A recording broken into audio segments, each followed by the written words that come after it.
ठीक है, वही एडिशन जो रूल था ना, जो एडिशन रूल था, एडिशन रूल, उसको जनरली कैसे लिखते हैं ना, जनरल कैसे उसका रूल, मतलब उस रूल को जनरल कैसे लिखा जाता है वो मैं दिखाता हूँ। देखो, जैसे मान लो कि तुम्हें एक y इक्वल टू कोई दो फंक्शन का सम दे रखा है F x plus g x, ठीक है। तो अगर मैं dy बाई डी एक्स करता हूँ, यानी कि y का डिफरेंशिएशन करता हूँ, तो ये मेरे हाथ में होता है कि मैं दोनों का अलग अलग डिफरेंशिएशन कर लूँ। ये डैश का मतलब याद है ना, मैंने साइन दिखा सिखाया था उस दिन, तीन चार साइन होते हैं डिफरेंशिएशन के लिए, उसमें से एक साइन ये भी है। तो बस यही कि अगर मैं y को F x plus g x लिख रहा हूँ, तो मैं इंडिपेंडेंटली दोनों का डिफरेंशिएशन अलग से कर सकता हूँ, कोई दिक्कत नहीं होगा, ठीक है। ये इन जनरल उस लॉ को दिखाने का तरीका है। ठीक है, अब एक पॉइंट ये भी होता है कि कांस्टेंट का डिफरेंशिएशन जीरो होता है। जैसे अगर मुझे कोई नंबर दे देना, एग्जैक्ट नंबर, जैसे 2, 3, 4 C, जो भी चीज है, तो कांस्टेंट का डिफरेंशिएशन जीरो होता है। कोई प्रूफ करेगा क्यों?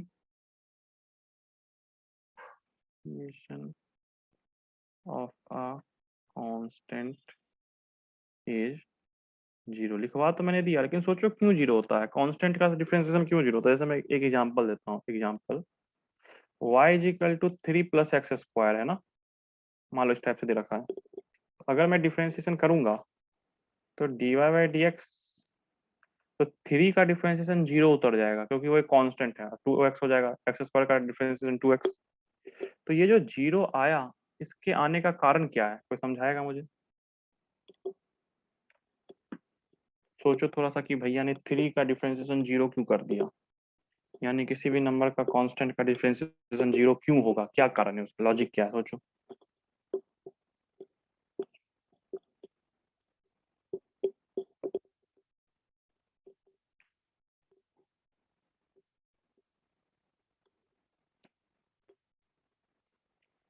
कोई नहीं सोचेगा?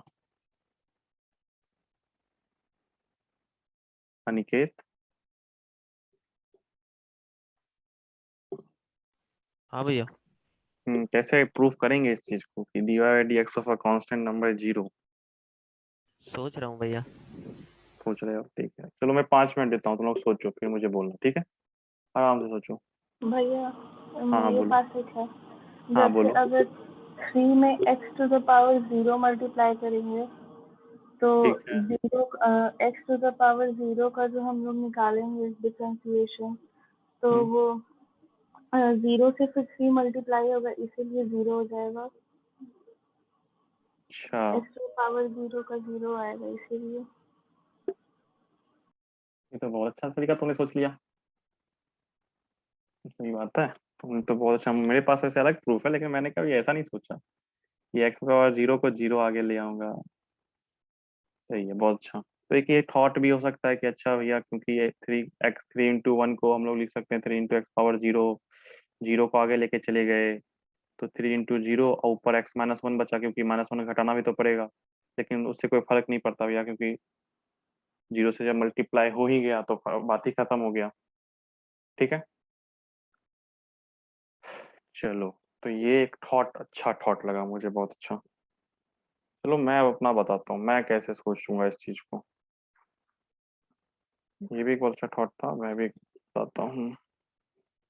जैसे भी मैंने ऊपर एक केस बताया ना तुम लोगों को कि y = f, ये वाला जो बताया, ये कि अलग अलग दिया हो फंक्शन तो उसको डायरेक्ट डिफरेंशिएट कर दो अलग अलग, ठीक है। तो यहाँ पे मैं भी इसको दो अलग अलग फंक्शन में 1 मिनट तोड़ के देखता हूँ, ठीक है। 3 को अलग फंक्शन मानता हूँ, x² को अलग फंक्शन मानता हूँ। तो एक बार दोनों का ग्राफ देखते हैं, एक बार सोचते हैं उसको, थोड़ा ज्योमेट्रिकली फील करते हैं कि जीरो क्यों हुआ। वो तो जो बच्ची ने सोचा वो तो बहुत अच्छा सोचा, लेकिन बेसिकली उसमें है क्या कि उसने फॉर्मूला से सोचा, लेकिन उसको एग्जैक्ट इसका मतलब क्या होता है, जो कि तुम लोगों को इनहेंस करेगा कैलकुलस के और थॉट को, उसको समझते हैं कैसे जीरो हुआ। x² का ग्राफ कुछ इस टाइप से होता है, मैं बता रहा हूँ, ठीक है। इस तरफ भी होता है इसी टाइप का, मतलब ऐसा होता है, ऐसा ग्राफ होता है, ठीक है। अब तुम लोग सोचो कि डिफरेंशिएशन है क्या, व्हाट इज डिफरेंशिएशन। मैंने बताया था ना कि छोटा सा डिफरेंस y का, छोटा सा डिफरेंस x का, दोनों को डिवाइड दे दिए, यही तो है ना। एक सिंपल सा थॉट लेके चलते हैं, यानी कि y में छोटा सा डिफरेंस इसका मतलब एक्स स्क्वायर का डिफरेंशिएशन मतलब क्या, अगर लेट सपोज हम यहाँ पे इस पॉइंट पे एक्स स्क्वायर का डिफरेंशिएशन करते हैं इस पॉइंट पे, तो जैसे हम थोड़ा सा आगे जाएंगे, यानी कि dx आगे गए, x से थोड़ा सा आगे dx गए, y में एक चेंज आएगा छोटा सा। पहले y ये था, अब y ये है, तो ये छोटा सा चेंज आया, this is dy, this is dx। थोड़ा सा और जूम करके देखो इस चीज को। हाँ चलो, हाँ ये जैसे मैंने यहाँ पे ये लिखा, ये एक्स स्क्वायर का ग्राफ है, तो जैसे ही मैं यहाँ गया तो ये छोटा सा जो चेंज आया dy आया, ठीक है, dx आया। तो जो dy बाई dx का रेशियो है इसके लिए, एक्स स्क्वायर के लिए, वो कुछ वैल्यू तो रखेगा ना, क्योंकि देखो ये भी ट्राइंगल है, तो डी इसका कुछ लेंथ होगा और इसका भी कुछ लेंथ होगा, तो जो dy बाई dx होगा, यानी कि this is dy and this is dx, तो dy बाई dx कुछ वैल्यू अपना रखेगा, और वो वैल्यू x पे डिपेंड करेगा। तुम ही सोचो, एक्स स्क्वायर का डिफरेंशिएशन क्या आया, 2x आया ना, इसका मतलब वैल्यू x पे डिपेंड कर रहा है। तो वो डिफरेंशिएशन जो है, यानी कि जो रेशियो है y के चेंज का और x के चेंज का, y के चेंज का और x के चेंज का जो रेशियो है बेसिकली, वो रेशियो जो है वो फिनाइट है, यानी कुछ वैल्यू है उसका। अब y इज इक्वल टू 3 का ग्राफ बना के देखते हैं, क्योंकि y इज इक्वल टू 3 कोई फंक्शन माने। y इज इक्वल टू 3 का ग्राफ ना एक स्ट्रेट लाइन आता है, स्ट्रेट लाइन, जो कि y इज इक्वल टू 3 मतलब ये 0,3 से पास करने वाला एक स्ट्रेट लाइन होता है। This is the graph of y is equal to 3। ध्यान से समझना इसको थोड़ा सा, एकदम हॉरिजॉन्टल स्ट्रेट लाइन एकदम। अब लेट सपोज तुम इस पॉइंट पे x पे यहाँ पे हो, ठीक है, ये वैल्यू, तुम थोड़ा सा आगे गए इसके, dx dx मान लो आगे गए, तुम अगर dx आगे चले भी गए तो भी dy में dy तो 0 होगा ना। सोचो क्यों, क्योंकि पहले भी ये 3 था, अभी भी 3 है। y इक्वल टू 3 का मतलब कि x का कोई भी वैल्यू रख दो, y 3 ही होना है। तो x में भी 3 था और x प्लस dx, यानी कि इस वैल्यू को हम लोग x में dx जोड़ दिए हैं, तो x plus dx, x plus dx पे वैल्यू 3 है। तो यानी यहाँ पे इस टाइप का कोई ट्रायंगल बन ही नहीं रहा, वो एक कोई ट्रायंगल बन ही रहा, क्योंकि dy 0 है। तो जो रेशियो होगा ना dy बाई dx का, वो 0 होगा, क्योंकि dy ही 0 है। इसीलिए कांस्टेंट वैल्यू का डिफरेंशिएशन क्या होता है, 0 होता है। ये ज्योमेट्रिकल इंटरप्रिटेशन है कि क्यों 0 होता है। समझ में आया? हाँ भैया। हाँ, बस यही समझा रहा था उसमें। चलो,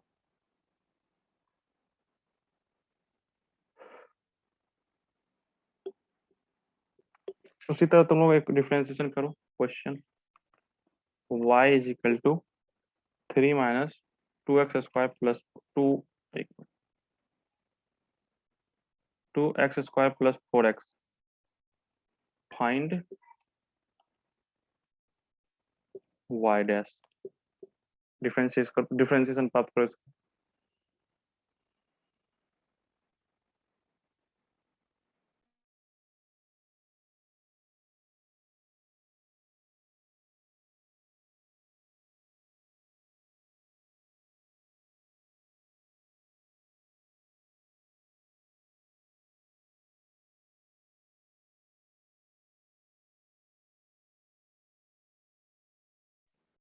कितना आया?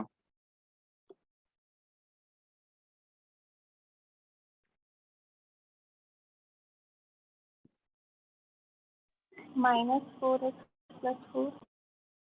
-4x प्लस 4, क्योंकि 3 का 0 हो जाएगा। -2 में -2 तो कांस्टेंट है, तो डिफरेंशिएशन से बाहर आ जाएगा। उसमें मैंने बताया था ना कि अगर कोई कांस्टेंट किसी फंक्शन से मल्टीप्लाइड है तो डिफरेंशिएशन के समय वो फंक्शन को हम लोग बाहर निकाल सकते हैं डिफरेंशिएशन से, ठीक है। और फिर उसी तरह एक्स स्क्वायर का हमको पता है 2x होता है, तो -2 से मल्टीप्लाई कर -4x, और 4x का 4 हो गया, इसलिए डी क्या आ गया, 4 आ गया, ठीक है। अब जो अगला चीज पढ़ाएंगे ना, मतलब अगला जो रूल है, वो बहुत अच्छा रूल है, मतलब इंपॉर्टेंट रूल है। अच्छा क्या होगा, जो है रूल ही तो है, प्रोडक्ट रूल।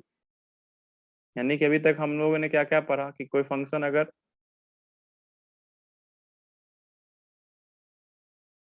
हम लोगों ने अभी तक पढ़ा कि अगर कोई फंक्शन है प्लस में है तो उसका कैसे होगा। तब तो बहुत सिंपल लगा भैया, इसमें क्या है, दो अलग अलग फंक्शन है, अलग अलग डिफरेंशिएट कर देंगे। जुड़ना तो तो उतना डिफिकल्ट नहीं होता। यानी अगर कोई दो फंक्शन जुड़ा हो, कोई फंक्शन घटा हुआ हो, तो तुमको डिफरेंशिएट करने में दिक्कत नहीं होगा। दिक्कत प्रोडक्ट में भी नहीं होता, बट इसका रूल थोड़ा सा अलग है। पहले मैं इन जनरल क्या होता है वो समझाता हूँ, फिर एक एग्जांपल दूंगा।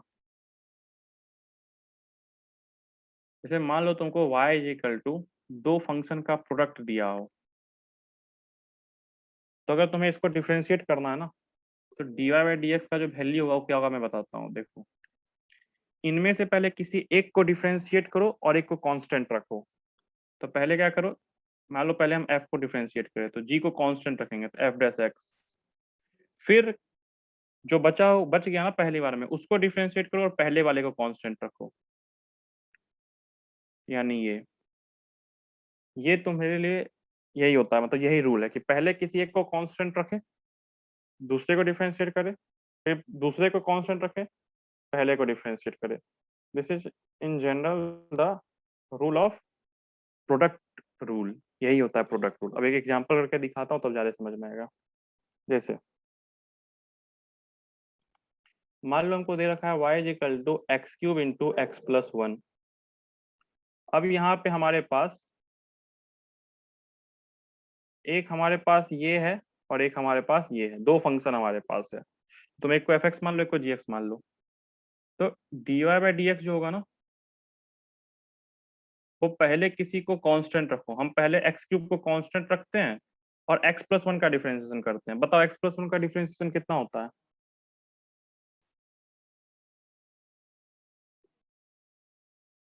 एक्स प्लस वन को डिफरेंशिएट करो, 1 वन होगा, तो वन से मल्टीप्लाई करो। फिर एक्स प्लस वन को कांस्टेंट रखो और एक्स क्यूब को डिफरेंशिएट करो, तो एक्स क्यूब का डिफरेंशिएशन कितना होगा? EX²। तो 3x²। तुम्हारा डिफरेंशिएशन यही हो गया। यही तुम्हारा इस प्रोडक्ट का डिफरेंशिएशन हुआ। यानी कि पहले को कांस्टेंट रखो, दूसरे को डिफरेंशिएट करो, फिर दूसरे को कांस्टेंट करके तीसरे को डिफरेंशिएट करो। यही तरीका होता है। रूल समझ में आया सबको? हाँ भैया। अब देखो, जैसे कि ये तो मैंने दो फंक्शंस के लिए बताया ना, calculator suppose y is equal to f x into g x into h x, मतलब बहुत सारे फंक्शंस एक साथ मल्टीप्लाइड हैं। तो फिर क्या करेंगे? वैसे ऐसा कोई केस बहुत जल्दी नहीं बनेगा कि बहुत सारे फंक्शन मल्टीप्लाइड है तब डिफरेंशिएट करना है। तब भी यही बनेगा कि डी वाई डी एक्स करना होगा, तो तुम पहले किसी एक को करो, एफ डैश एक्स किए, सबको कांस्टेंट रखो। फिर जी डैश एक्स को डिफरेंशिएट करो और सबको कांस्टेंट रखो। फिर एच डैश एक्स को कांस्टेंट डिफरेंशिएट करो और सबको कांस्टेंट रखो। इसी तरह करते जाना है। यानी कि ये तो मैंने अभी जो बताया वो तो दो फंक्शन के लिए बताया, लेकिन वो वैलिड मतलब एक्चुअली वो वैलिड बहुत सारे फंक्शन के एक साथ मल्टीप्लाइड वाला केस में भी हो सकता है। जब तुम एक साथ n number of function multiply कर रहे हो ना, तो भी तुम कर सकते हो उस टाइप का केस कि तुम पहले एक को डिफरेंशिएट करो, फिर दूसरे को सबको कांस्टेंट रखो, फिर किसी एक को पकड़ो, उसको डिफरेंशिएट करो, उसके अलावा सबको कांस्टेंट रखो इन जनरल। अभी तक जितना भी मैंने तरीका पढ़ाया ना, जैसे कि एक ये वाला जो रूल है, ये एडिशन रूल, ये d y d x equal to f dash x plus g dash x, ये भी बहुत सारे फंक्शन है। मान लो कल को h x plus f x plus g x plus h x plus k x type का बहुत सारा फंक्शन है, वहां भी लग सकता है अलग अलग करके। यानी इन जनरल ये एन नंबर ऑफ फंक्शन के लिए वैलिड होता है। उसी तरह ये वाला फॉर्मूला भी एन नंबर ऑफ फंक्शन के लिए वैलिड होता है, सिर्फ दो के लिए जरूरी नहीं। ठीक है। इसके बाद कुछ कुछ ट्रिग्नोमेट्रिक रेशियोज हैं जिसका डिफरेंशिएशन मैं एक टेबल के फॉर्म में लिखा दूंगा तुम लोगों को। लेकिन उससे पहले एक रूल तो नहीं बोलूंगा, बस एक चीज जान लो। जैसे एक फंक्शन है, एक स्पेशल फंक्शन है y इज इक्वल टू ई पे पावर x। याद है एक्सपोनेंशियल फंक्शन मैंने बताया था? तो बस अब मैंने क्या किया कि उसका जो बेस है ना उसको ई रख लिया, जो लॉग का नेपियर्स बेस था, याद होगा नेचुरल लॉगरिथम में जो मैंने बोला था कि नेपियर्स बेस, वही ई है ये भी। ये एक ऐसा अच्छा फंक्शन है ना कि उसका डिफरेंशिएशन भी वही होता है। ये ध्यान रखना, ये एक अजूबा है ये फंक्शन, इसका डिफरेंशिएशन भी यही होता है। यानी ये एक ऐसा फंक्शन है जिसका डिफरेंशिएशन भी वही होगा। तो ये एक रूल याद रखो या इसको चीज याद रख लो, बाद में तुमको पता भी चल जाएगा। फर्स्ट प्रिंसिपल से प्रूफ भी कर सकते हैं कि ऐसा क्यों है। खैर फर्स्ट प्रिंसिपल से तो सारा चीज प्रूफ हो सकता है, बट तो जितना भी फॉर्मूला मैंने अभी तक बताया, बट ये याद रखना कि y is equal to e x एक ऐसा फंक्शन है जिसका डिफरेंशिएशन भी वही होता है। तो कभी भी अगर तुमको कहीं ऐसा जरूरत पड़े ना, वैसे भी अभी मैं ये क्यों बोल रहा हूँ ना कि इसका जरूरत पड़े, तो तुम्हें बाद में समझ में आएगा। जब तुम लोग मैथमेटिक्स कोर पढ़ोगे ना इसका, तब तुम्हें समझ में आएगा कि मैं ऐसा क्यों बोल रहा हूँ कि इसको याद रखना कि इसका डिफरेंशिएशन यही होता है। वो एक कभी कभी काम आएगा अच्छा खासा जगह। चलो, अब होगा डिफरेंशिएशन ऑफ ट्रिग्नोमेट्रिक रेशियोज।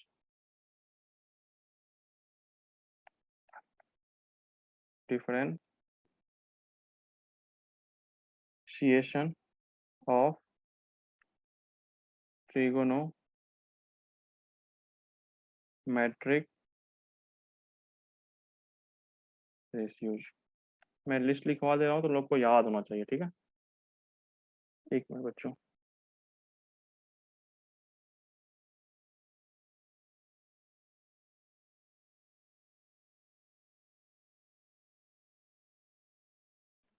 हाँ तो देखो, जैसे साइन एक्स का डिफरेंशिएशन होगा cos x, dy by d x. Sine x का differentiation cos x, cos x का differentiation minus sine x, tan x का differentiation sec square x, cot x का differentiation minus cosec square x,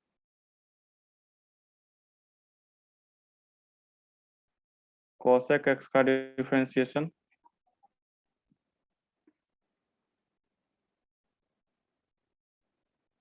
और sec x का differentiation sec x d x, tan x sec x tan x. अब तुम लोग एक चीज गौर करो कि दूसरा, पांचवा और चौथा, इनके डिफरेंशिएशन में साइन सॉरी माइनस भी आ रहा है आगे, और सब में तो प्लस है, माइनस भी है। ट्रिक क्या है ना इसको याद करने का, जो भी ट्रिग्नोमेट्रिक रेशियो सी से शुरू होता है ना, उस सब के आगे माइनस होगा, उसमें माइनस आएगा। जैसे कॉस कॉट और कोसेक, तो जितना भी ट्रिग्नोमेट्रिक रेशियो सी से शुरू हो रहा है ना, उनके आगे माइनस साइन लगता है। कॉस मतलब उनके डिफरेंशिएशन के वैल्यू के सामने माइनस साइन लगेगा। तो cos x का डिफरेंशिएशन माइनस sin x है, cot x का माइनस cosec स्क्वायर x है। इन सबको याद करना है, और फ्रिक्वेंटली मतलब एक्चुअली कहूँ तो ये सब याद हो जाती हैं। इतना बार ना इसका यूज होगा ना अभी अब तुम लोगों को कि तुम लोग को याद हो जाएगा, लेकिन फिर भी अपने हिसाब से कुछ कुछ ट्रिक व्रिक बना के याद करते रहना है इसको, क्योंकि भूल भूल जाएंगे तो क्वेश्चन अच्छा खासा फिर नहीं बनता इसमें। और ये टेबल है तो टेबल की तरह ही रख लेना इसको कहीं पे, या तो किसी नोट्स में अच्छे से लिख लेना इसको कि अच्छा ये वैल्यू का डिफरेंशिएशन ये है, इसका वो है, बाद बाकी तो बात की बात है। चलो कुछ क्वेश्चंस ये समझ में आया ना, मतलब समझने वाला क्या है इसमें, तो सिर्फ याद करने वाला है इसलिए, ठीक है। अब कुछ क्वेश्चंस किए जाएं, जैसे y is equal to 4 into x पे पावर 7/8 माइनस एक्स पे पावर 1/3 प्लस ई पे power x minus cos x. Find dy by d x, प्राप्त कीजिए dy बाई डी एक्स, निकालो।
आया? हाँ भैया। बोलो।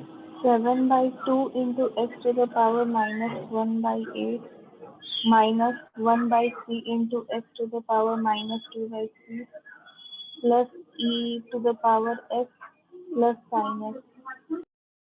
सबको आया ना ये? हाँ भैया।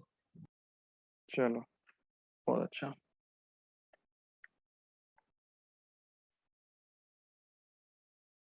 ये निकालो, e power x into d sine x है तो find d y d x, निकालो ये।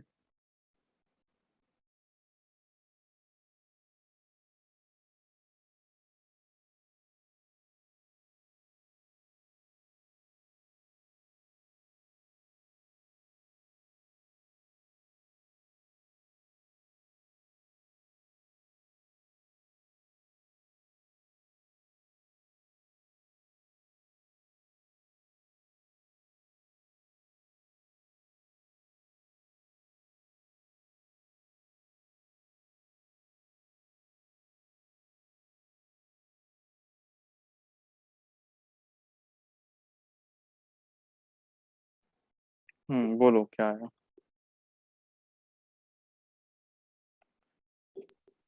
e to the power x into cos x plus e to the power x into sin x. ठीक है, सबको आया ये? हाँ भैया। चलो बहुत अच्छा,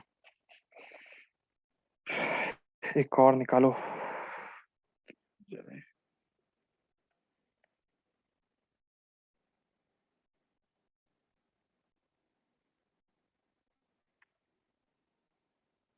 निकालो इसको।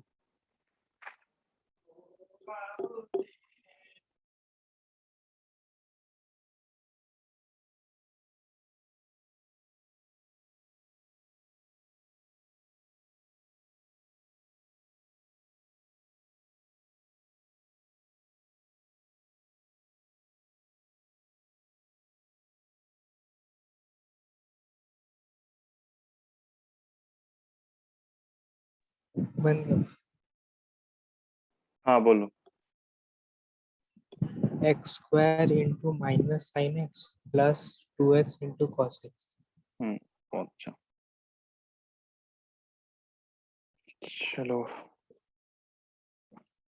y is equal to sine 30 degree find dy by dx,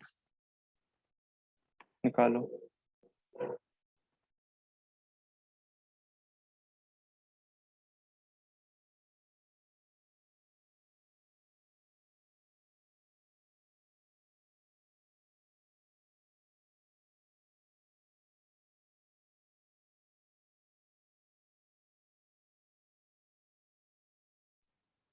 √3/2. हाँ क्या है आंसर इसका? √3/2. √3/2, ये कैसे आया? एक्सप्लेन करना इसको।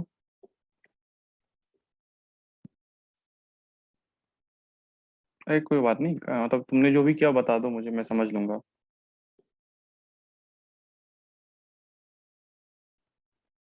और किसी को कुछ आया?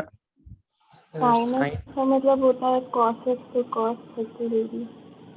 अच्छा, तो तुमने कॉस निकाला तो कॉस 30 डिग्री, तो इसका वैल्यू √3/2 आया। अच्छा अच्छा ठीक है, और कोई?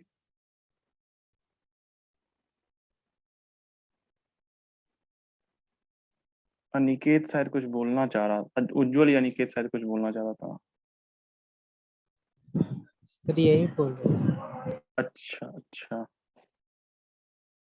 देखो इसका आंसर मेरे ख्याल से, हमको क्या लगता है ना, इसका आंसर 0 होना चाहिए, क्योंकि सही मायने में तुम एक चीज देखो, तो ये कांस्टेंट है ना, साइन 30 डिग्री एक कांस्टेंट होता है, एक फंक्शन थोड़ी है। साइन 30 डिग्री का वैल्यू तुमको मालूम है ना, हाफ।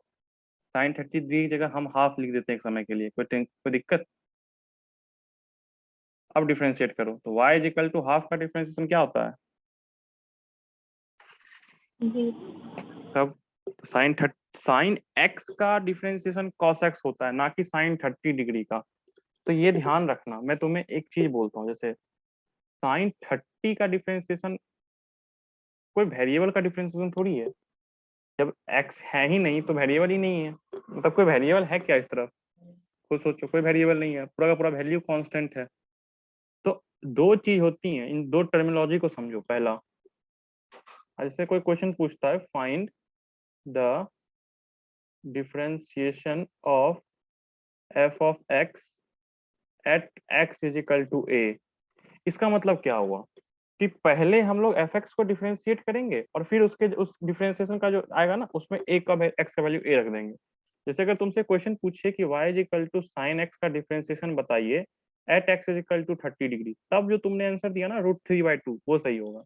पहले तुम इसको डिफरेंशिएट करो, तो आएगा तुम्हें cos x, अब x के जगह क्या पुट कर दो, 30 डिग्री, अब तुम्हें आंसर आ जाएगा √3/2। लेकिन अगर तुमसे सीधा साइन 30 डिग्री का ही पूछ रहे डिफरेंशिएशन, तो वो 0 होगा, क्योंकि वो तुमसे फिर कोई फंक्शन का थोड़ी डिफरेंशिएशन पूछ रहा है, वो तुमसे फिर कांस्टेंट वैल्यू का डिफरेंशिएशन पूछ रहा है। समझ में आया? हाँ भैया. हम्म चलो तो dy by d x equal to क्या आ गया 0। डिफरेंस ये जब भी हम यूज करें ना समझना हम डिफरेंस लिख रहे हैं, डिफरेंशिएशन लिख रहे हैं, differentiation of logarithm and exponential function. जैसे मान लो y is equal to ln x है। ln x कब बोलते हैं? जब बेस क्या होता है? E e। तो बस जब ये है ना तभी dy by d x 1/x होगा, तब dy बाई डी एक्स का होगा 1/x। ये ध्यान रखना, हमेशा ये चीज ध्यान रखना है कि y is equal to ln x हो तभी उसका, अगर log x मान लो log बेस 10x दे दिया तब इसका डिफरेंशिएशन 1/x नहीं होगा। डिफरेंशिएशन सिर्फ और सिर्फ ln x का ही 1/x होता है। ये अपने मतलब ये दिमाग में रखना। कभी इन जनरल अगर तुमको कोई फंक्शन दे देना तो तुम मतलब कोई भी लॉग दे दे तो तुम ये मत करने लगना कि उसका डिफरेंशिएशन 1/x होगा। y is equal to ln x का ही सिर्फ डिफरेंशिएशन 1/x होता है। यानी कि अगर लॉगरिथम फंक्शन का बेस e हो, इन दैट केस ओनली जो डिफरेंशिएशन होगा लॉग का वो 1/x होगा, और किसी केस में नहीं होगा। ठीक है, ये ध्यान रखना। तो ये एक इसके साथ थोड़ा सा स्पेशलिटी है। और क्या, जैसे अगर मान लो कल को y is equal to a पे पावर x दे दिया, ठीक है, तो y is equal to ax का dy बाई डी एक्स क्या होगा? a पे पावर x जो है वही रह जाएगा इंटू ln a। ये होगा तुम्हारा dy बाई डी एक्स। अगर कोई एक्सपोनेंशियल फंक्शन है तो उसका डिफरेंशिएशन। अब तुम लोग एक काम करो कि a की जगह e रख दो, लेट a बराबर e, देन y बराबर ex बन जाएगा। और अभी हम क्या बताए कि e पे पावर x का डिफरेंशिएशन वही होता है। तो देखते हैं क्या सही है, ये फॉर्मूला सही है क्या इसको डिफरेंशिएट करते, क्योंकि ये भी तो एक्सपोनेंशियल है तो ये भी ये वाला फॉर्मूला वैलिड होना चाहिए। तो dy बाई डी एक्स का वैल्यू क्या होगा? e पे पावर x ln e। अब तुम एक चीज बताओ, log 2 और 2 का वैल्यू क्या होगा? इसका वैल्यू क्या होगा? 1 1, क्योंकि 1 क्योंकि 1 रखने पे 2 आएगा। उसी तरह इसका वैल्यू क्या होगा? 1 1। समझ में आया क्यों? क्योंकि ln e में बेस क्या है? e। तो log e कैसे? log 2 2 है ना, उसी तरह log e क्या होगा? 1। तो इसीलिए ln e 1 हो जाता है। इसीलिए हम लोग वो उसको देखते ही नहीं है यहाँ पे। बस इसी कारण से हम लोग क्या बोलते हैं कि dy by d x of e पे पावर x क्या होता है? वही हो जाता है जो वो है। एक्चुअल में जो एक्सपोनेंशियल फंक्शन का फॉर्मूला होता है ना डिफरेंशिएशन का, वो यही होता है जो मैंने भी लिखा, a पे पावर x ln a। लेकिन वो एक स्पेशल केस आता है क्योंकि उसमें उसका वैल्यू 1 आता है, इसलिए उसको अलग से लिखवा दिए। ठीक है, तो ये दोनों फॉर्मूला अपनी जगह। ठीक है, अब बताओ क्वेश्चन है y is equal to e पे power s x ln x, find dy by d x. प्राप्त करो dy by d x.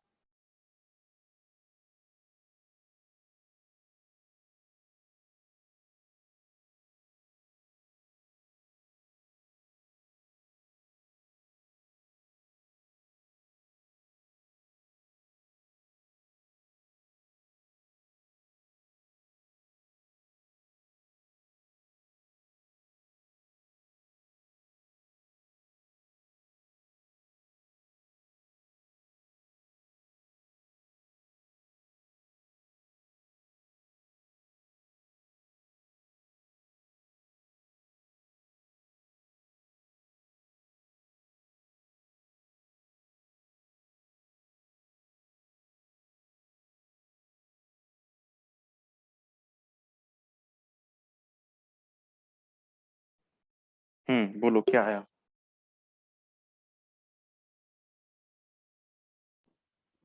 ex by x plus ex into ln x। ठीक है, सबका यही आया? हाँ भाई। ठीक है, बहुत अच्छा।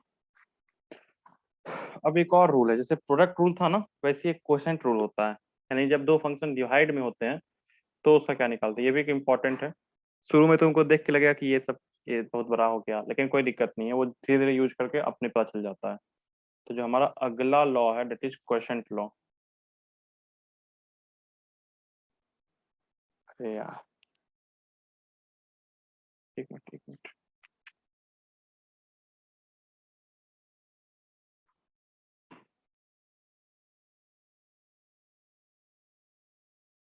क्वेश्चन ट्रू, ठीक है।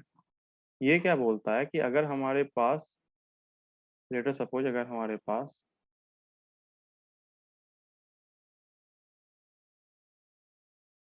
इफ मान लेते हैं y is equal to f x by g x दे रखा है, ठीक है, तो कैसे डिफ्रेंशिएट करेंगे फिर? तो डिफ्रेंशिएट करने का थोड़ा सा अलग रूल होता है। जो नीचे है ना, नीचे उसको नीचे स्क्वायर कर दो उसका, यानी जी ऑफ एक्स का स्क्वायर कर दिए। फिर क्या करेंगे, ऊपर पहले एफ एक्स का इंटीग्रेशन का डिफरेंशिएशन करेंगे, उसको जी एक्स से मल्टीप्लाई करेंगे। अब फिर माइनस माइनस बीच में देंगे, जी डैश एक्स करेंगे, उसको एफ एक्स से मल्टीप्लाई करेंगे। This is the question tool. तुम लोग को लग रहा होगा भैया ये बहुत बड़ा है, कभी कभी बहुत बड़ा हो जाता है, टाइम भी लगता है सब कभी कभी, लेकिन बहुत समय आसान कर देगा काम को तुम्हारा। नीचे जो जी एक्स है उसको तुम पहले स्क्वायर कर दो नीचे, ऊपर उसको लेके जाना है, फिर पहले एफ डैश एक्स का इंटीग्रेशन करेंगे, फिर जी एक्स मल्टीप्लाई करेंगे, फिर माइनस। ये ध्यान रखना कि माइनस के बाद नीचे वाले का डिफरेंशिएशन हो रहा है। जैसे पहले एफ डैश एक्स माइनस से पहले एफ डैश एक्स का डिफरेंशिएशन हो रहा है, और माइनस के बाद जी डैश एक्स का डिफरेंशिएशन हो रहा है। ये ध्यान रखना, ठीक है। बस अब जैसे तुमको एक चीज दिखाते हैं कि कहीं कहीं ये क्वेश्चन बहुत आसान कर देगा मामला, कहीं कहीं बिगाड़ देगा। लेटर सपोज एग्जांपल जैसे लेते हैं,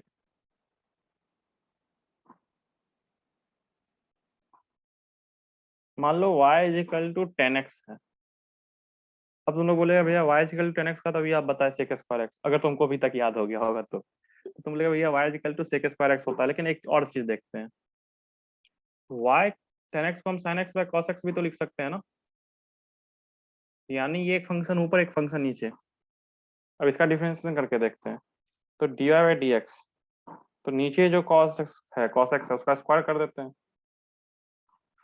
फिर पहले sin x का डिफरेंशिएशन करेंगे जो कि होगा cos x, और उसको cos x से मल्टीप्लाई करेंगे, माइनस cos x का डिफरेंशिएशन करेंगे जो कि माइनस sin x होगा, और उसको sin x से मल्टीप्लाई कर देंगे। अब ऊपर क्या बन जाएगा, cos square x plus sin square x और divided by cos square x।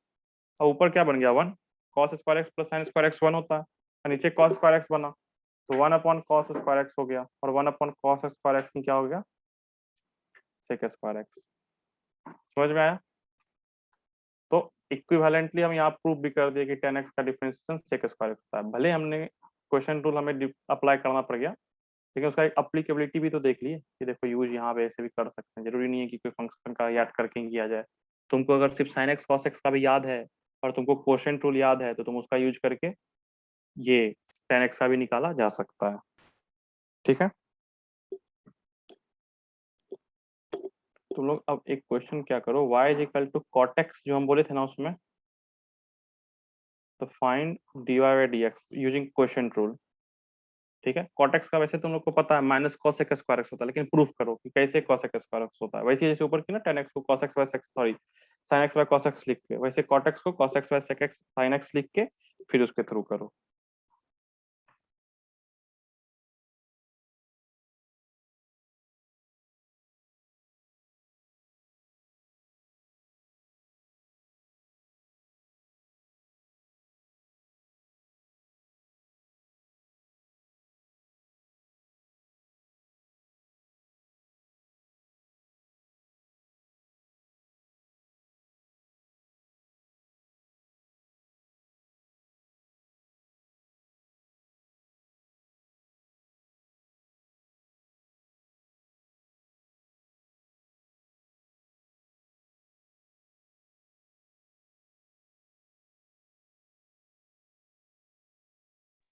बन गया भाई।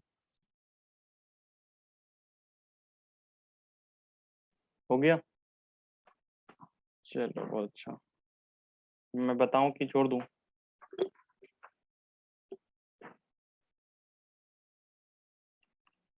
चलो मैं बता देता हूँ, y is equal to cos x by sin x लिख दो, तो dy बाई dx क्या हो जाएगा, minus sin x cos x का डिफरेंशिएशन इंटू sin x, एक sin x नीचे से गया, माइनस sin x का डिफरेंशिएशन cos x और एक cos x ऊपर से cos x, और नीचे sin स्क्वायर x का ये माइनस कॉमन लेंगे तो ऊपर 1 बन जाएगा, क्योंकि sine square x plus cos square x है, तो -1 अपॉन साइन स्क्वायर एक्स, और -1 अपॉन साइन स्क्वायर एक्स है तो cos square x, cosec square x होता है। बस बात खत्म हो गया। ठीक है,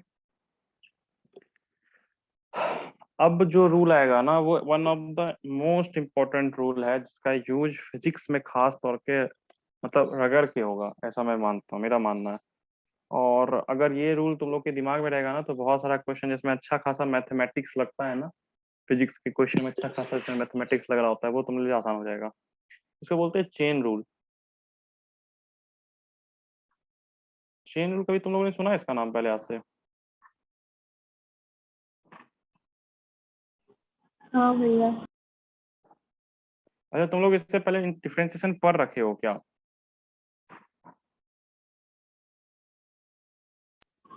नहीं, ये मतलब जब भैया एक बार पढ़ रहा था तो थोड़ा सा भी इसमें दिखा रहा था, बहुत पहले मतलब।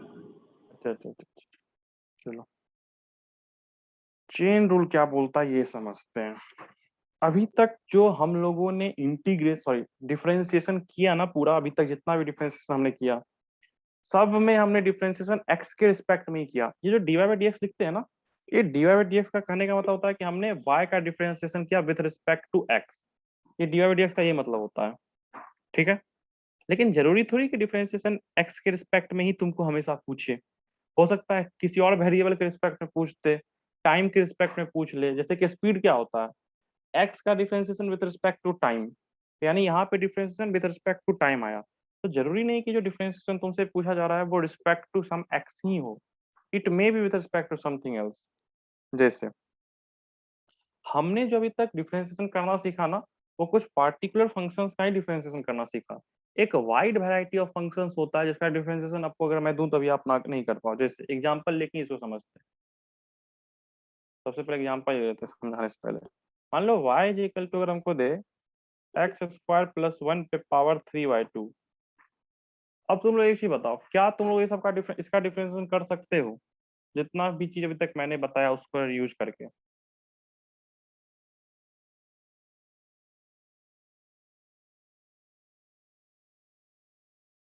बताओ। अगर तुमको, चलो कोई नहीं, अगर तुमको इसी की जगह y is equal to x square दे दे तब तो हो जाएगा। y is equal to x square दे दे तब तो तुम लोग डिफरेंशिएशन कर दोगे, लीजिए भैया dy by dx equal to 2x आ गया। लेकिन इसमें और इसमें अंतर क्या है, तुम एक चीज बताओ, इसमें और इसमें क्या अंतर है? ये जो है ना, है तो ये भी x का फंक्शन ही, लेकिन थोड़ा सा टेढ़ा मेढ़ा है। डायरेक्ट x से डिफरेंशिएट होने वाला है नहीं तुम लोगों से। अगर मैं बोलूँ कि बताओ dy बाई dx क्या है, तो तुम लोग बोलोगे dy by dx is equal to differentiation of x square plus 1 पे पावर 3/2 अपॉन dx। ठीक है, अब हमारे पास कोई फॉर्मूला है ही नहीं है जिससे हम ये कर सकें, तो फॉर्मूला तो आगे चल के भी नहीं होगा, लेकिन हमारे पास एक तरीका है। वो क्या, मैं समझाता हूँ। अगर हम इस पूरे फंक्शन को, समझो, इस पूरे फंक्शन को एक्स स्क्वायर प्लस 1 के रिस्पेक्ट में डिफरेंशिएट कर दें, यानी कि मैं क्या बोल रहा हूँ कि मैं एक बार dy बाई dx को x के नहीं बल्कि एक्स स्क्वायर प्लस 1 के रिस्पेक्ट में डिफरेंशिएट करता हूँ, तो एक्स स्क्वायर प्लस 1 के रिस्पेक्ट में तो डिफरेंशिएट करना आसान है ना। क्योंकि अगर मैं एक्स स्क्वायर प्लस 1 को t मान लेता हूँ एक समय के लिए मैं t मानता हूँ, ठीक है, तो यानी इसको मैं क्या लिख सकता हूँ, y is equal to t पे power 3/2, then dy by dt कहने का मतलब यही, ये जो लिखा है इज इक्वल टू क्या होगा, 3/2 इंटू 2 पे पावर 3/2 माइनस 1 यानी हाफ। यानी कि तुम लोग एक चीज तो समझ रहे हो ना कि भैया हम लोग x के रिस्पेक्ट में तो चलिए नहीं कर सकते हैं, बट एक्स स्क्वायर प्लस 1 के रिस्पेक्ट में तो किया जा सकता है। समझ में आ रहा है ना यहाँ तक? हाँ भैया। हाँ भाई। तो मैं ये बोल रहा हूँ कि चलो ठीक है, मैं x के रिस्पेक्ट में तो नहीं कर सकता, बट ये होल के रिस्पेक्ट में तो किया जा सकता है। और अगर होल के रिस्पेक्ट में किया जा सकता है तो हम लोग पूरा कर सकते हैं, बताते हैं कैसे। अब मैं फिर से आता हूँ उसी क्वेश्चन पे, y is equal to x square plus 1 पे पावर 3/2, तो dy बाई dx है। dy बाई dx को मैं लिख सकता हूँ क्या कि dy by d of x square plus 1 पे power 3/2 into d of x square plus 1 पे पावर 3/2 डिवाइडेड बाय dx। कोई दिक्कत? क्योंकि ये और ये तो कट ही जाएगा। क्या कहते हो? हाँ भैया। अरे रुक जाओ, एक गलती हो गया ना, एक गलती हो गया। ये 3/2 नहीं होगा, ये 3/2 सिर्फ dx स्क्वायर, ठीक है। तो ये तो तुम लोग जान रहे हो, इसका डिफरेंशिएशन तभी तक अभी तो मैं निकाल भी लिया, देखो ये। अब तुम लोग ये बताओ, एक्स स्क्वायर प्लस 1 का डिफरेंशिएशन कर सकते हो क्या? y equal to x square plus 1 का डिफरेंशिएशन करके बताओ क्या आता है। 2x। तो यानी कि तुम लोग ये तो जान रहे हो ना, ये जो वैल्यू ये तो हम लोग को पता है, ये वैल्यू हमने यहाँ से निकाल लिया, तो जो हमें आंसर आया वो क्या आया? 3/2 t पे पावर हाफ, मतलब एक्स स्क्वायर पे पावर हाफ, और उसका डिफरेंशिएशन कितना आया? 2x। तो यही तुम्हारा डिफरेंशिएशन किसका हो गया? ये तुम्हारा इसका वैल्यू है, dy/dx का value 3/2 into x square plus 1 पे पावर हाफ इंटू 2x। यानी एक ऐसा फंक्शन जिसका नॉर्मल डिफरेंशिएशन हम लोग को नहीं पता, लेकिन हम लोग उसको डिफरेंशिएट कर सकते हैं बाय सम मैनिपुलेशन, कुछ मैनिपुलेशन करके, और इसी को चेन रूल कहते हैं। This is chain rule. कि अगर हमें fx का डिफरेंशिएशन दिया हो ना, तो हम उसको ऐसे लिख सकते हैं dfx by d of gx, यानी किसी एक फंक्शन को किसी दूसरे फंक्शन के रिस्पेक्ट में डिफरेंशिएट कर रहे हैं, उसमें कोई बुराई नहीं कर सकते हैं, ठीक है। Into d of g x upon d of h x, d of h x by d x. सोचो ये है क्या? ये पूरा का पूरा है तो यही ना, इससे ये कट जाएगा, इससे ये कट जाएगा, तो बच जाएगा D F x by d x. लेकिन बात वो नहीं है, बात ये कि हम लोग ये कर सकते हैं, ये बात ध्यान रखना कि हम लोग इसको इस टाइप से सब्स्टिट्यूट कर सकते हैं। चलो मैं कुछ और एग्जांपल्स देता हूँ ताकि तुम लोग को क्लियर हो। अगर मैं बोलूंगा कि y is equal to sine x cube का डिफरेंशिएशन क्या होगा, साइन क्यूब एक्स का नहीं, साइन एक्स क्यूब का क्या डिफरेंशिएशन होगा, तो तुम लोग बोलेगा भैया साइन एक्स क्यूब का डिफरेंशिएशन, साइन एक्स का तो होता तो बता भी देते cos x, sine x cube का है तो कैसे कहें। तो जो पार्ट में तुमको दिक्कत लगे ना, उसी को एक समय के लिए, उसी को y मानो एक समय के लिए। क्या करना है? कुछ नहीं, dy बाई डी एक्स निकालना है, यानी कि d of sine x cube by d x. इसको मैं ऐसे लिख सकता हूँ क्या? D of sine x cube by d of x cube into d of x cube by d y d x. Sorry, इसमें कोई दिक्कत? मैंने ये वेरिएबल सिर्फ यहाँ यूज कर लिया। अब ये तो सिंपल cos x हो जाएगा, cos क्यूब x हो जाएगा, cos x क्यूब, और इसका डिफरेंशिएशन 3x स्क्वायर। समझ में आ रहा है ना? ऊपर से तो नहीं ना जा रहा कुछ भी बच्चों। हाँ भैया। चलो कुछ और हाँ भैया। एग्जांपल्स लेके देखते हैं तो शायद क्लियर हो जाए। जैसे मान लो y is equal to ln e पे पावर x का डिफरेंशिएशन करना है, ln x का नहीं, अब ln के अंदर e पे पावर x का डिफरेंशिएशन है। तो सोचो कैसे करेंगे। अगर तुम लोग पहले ही सोचना कि जब भी इस तरह का फंक्शन देना, तो तुम लोग दिमाग में ये रहना कि भैया अगर ln e पे पावर x के बदले ln x होता ना, तब तो बात बन जाता हम लोग का। लेकिन आप e पे पावर x कर रहे हैं डिफरेंशिएशन करने, तो भी तो थोड़ा सा दिक्कत हो रहा है। तो कोई नहीं, dy बाई dx क्या हो सकता है? सोचो, डी ऑफ ln e पे पावर x अपॉन dx। इसको मैं से भी तो लिख सकते हैं ना,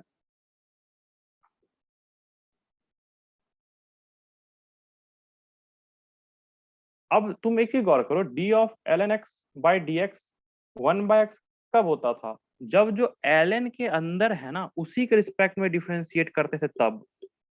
अब यहाँ पे अंदर में क्या है? e पावर x, तो जब उसी के रिस्पेक्ट में डिफरेंशिएट करेंगे तो वही आंसर यहाँ भी आएगा 1 अपॉन e पे पावर x। और D of e power x upon dx तो तुम लोग जानता ही है, e पे पावर x होता है, तो आंसर 1 आ गया।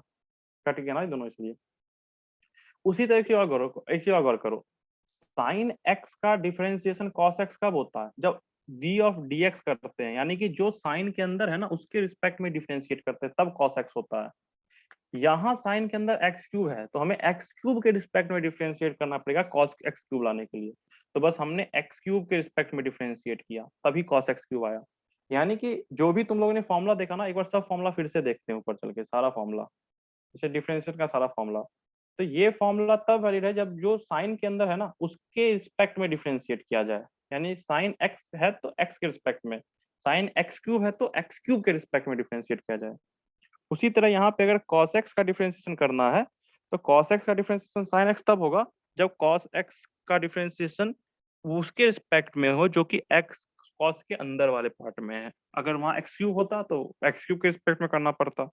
तो अभी तक जितना फॉर्मूला लिखा है ना तुम लोगों को, वो सब फॉर्मूला तभी वैलिड है जब जिस चीज के जो चीज वेरिएबल है ना इनफैक्ट, जिसका मेजर पार्ट है। जैसे एक और एग्जांपल देखते हैं। ए पे पावर एक्स का डिफरेंशिएशन बताए थे ना अभी कहीं।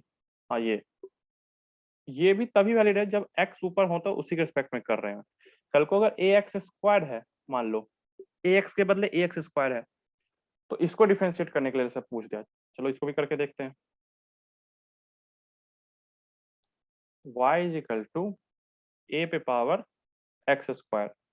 तो dy बाई डी एक्स निकालना है। हमें क्या निकालना है? dy by d x. अगर हमें dy by d x square निकालना होता तब तो बात ही खत्म है। अगर जैसे दो क्वेश्चन बन सकता है, पहला ये कि तुमसे ये पूछ ले, और दूसरा ये कि तुमसे dy by d x square पूछे।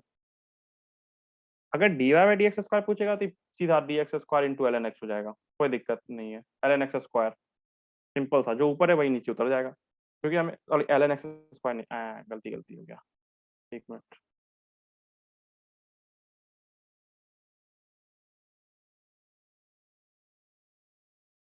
एल एन ए, ठीक है।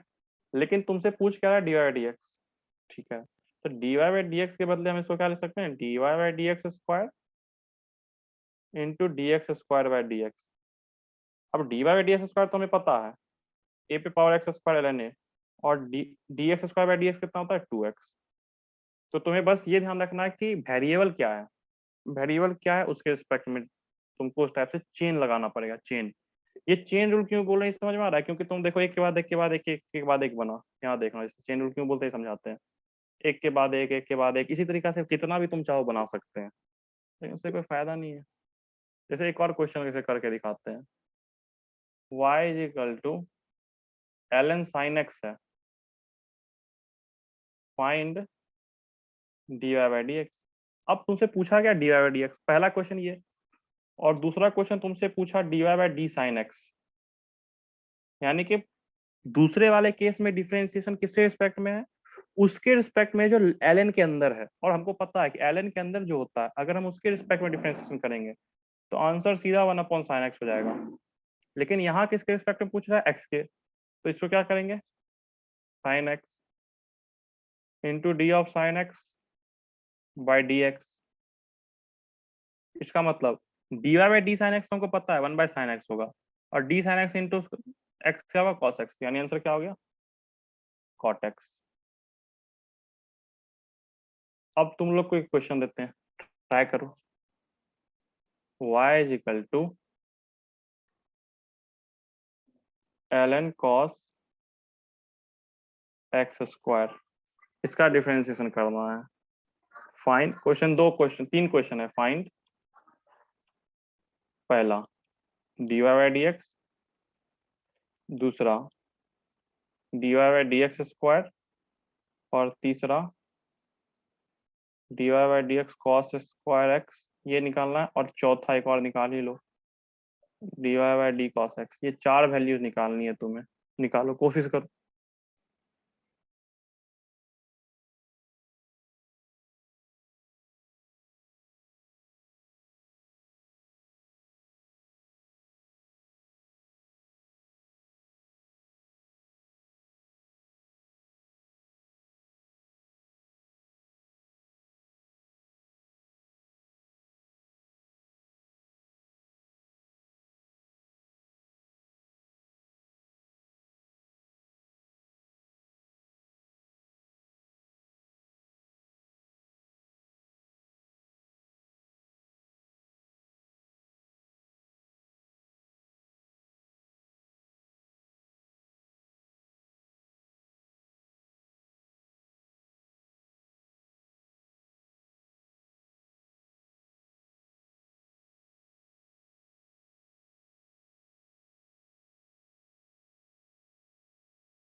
बना?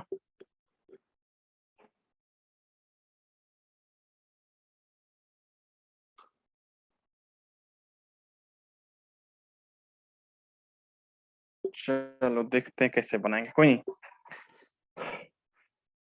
मेरे ख्याल से ये तो बहुत आसान होगा, तीसरा नंबर। तीसरा नंबर का तो आंसर मेरे ख्याल से डायरेक्ट आंसर होगा, क्या क्या लगता है?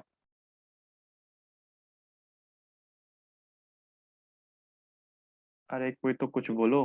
1/cos²x। हाँ सिंपल।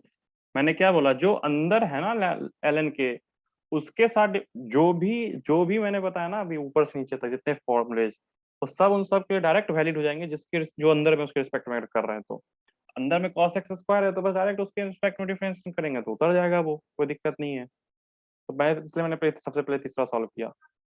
फिर चलो, अगर मैं dy/d cos x करता हूँ तो dy/d cos x थोड़ा सा टफ पड़ जाएगा। चलो कोई नहीं, उसको बाद में करते हैं, पहले उसके पहले ये करते हैं, dy/dx² निकाल लो।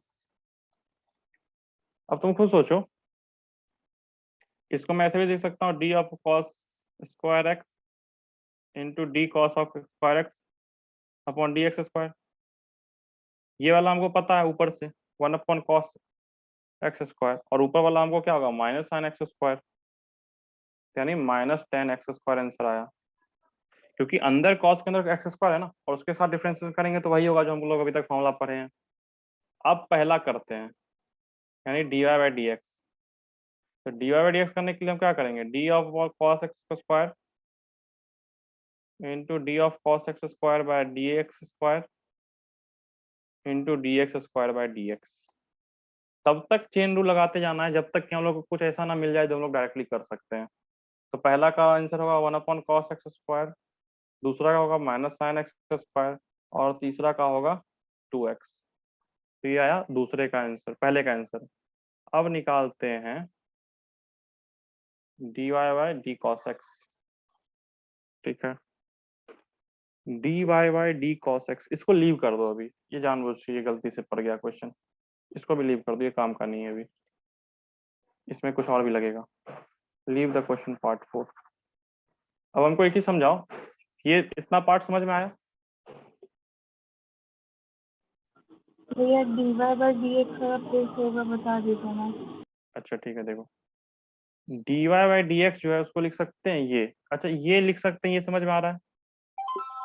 अब हम ये बताते हैं कि हम ये क्यों लिख रहे हैं, हम ऐसा ऐसा ही कैसे सोचे ये बताते हैं।